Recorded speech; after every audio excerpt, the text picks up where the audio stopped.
Kas sinu seade vajab remonti? Pakume tasuta diagnostikat.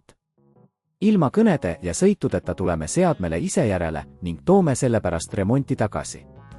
Enne parandust saadame hinnapakkumise ja alustame tööga alles pärast sinu kinnitust. Lihtne, läbipaistev ja professionaalne. Link on kirjelduses. Dyson V10 tolmuimeja käepideme Catillo vahetamine on lihtne protsess, mida saab teha kodus. Järgige neid samme, et tagada sujuv ja õige vahetus.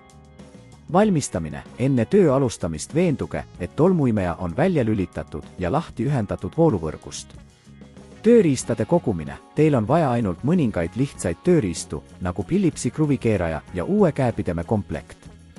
Uue käepideme saab osta usaldusväärsest jaemüüjast või veebipoest.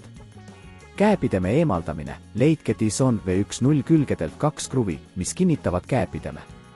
Kasutage kruvikeerajat, et need kruvid lahti keerata. Olge ettevaatlik, et mitte kaotada kruvisid. Käepideme eemaldamine. Kui kruvid on eemaldatud, tõmmake käepide ettevaatlikult eemale. Veenduge, et kõik juhtmed oleksid vabalt liikuvad ja mitte kinni jäänud. Uue käepideme paigaldamine. Asetage uus käepide õigesse asendisse ja kinnitage see tagasi kruvidega. Veenduge, et kõik osad on korralikult kohandatud ja kruvid on kindlalt kinni.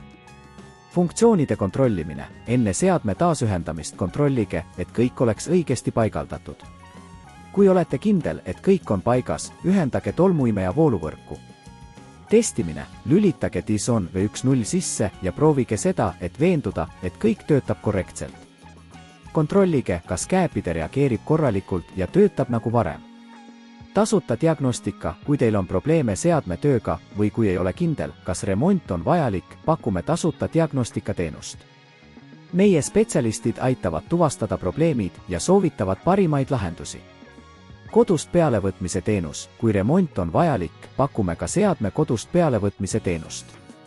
Meie meeskond tuleb teile sobival ajal ja viib seadme meie töökoja, et seda põhjalikult hinnata.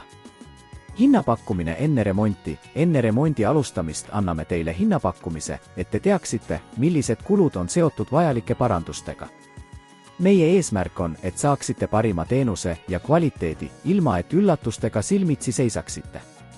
Järgides neid samme, saate oma Dyson V10 tolmuimeja käepideme vahetada lihtsalt ja tõhusalt. Kui teil on küsimusi või vajate täiendavat abi, võtke meiega ühendust. Kas sinu seade vajab remonti? Pakume tasuta diagnostikat. Ilma kõnede ja sõitudeta tuleme seadmele ise järele ning toome sellepärast remonti tagasi. Enne parandust saadame hinnapakkumise ja alustame tööga alles pärast sinu kinnitust. Lihtne, läbipaistev ja professionaalne. Link on kirjelduses.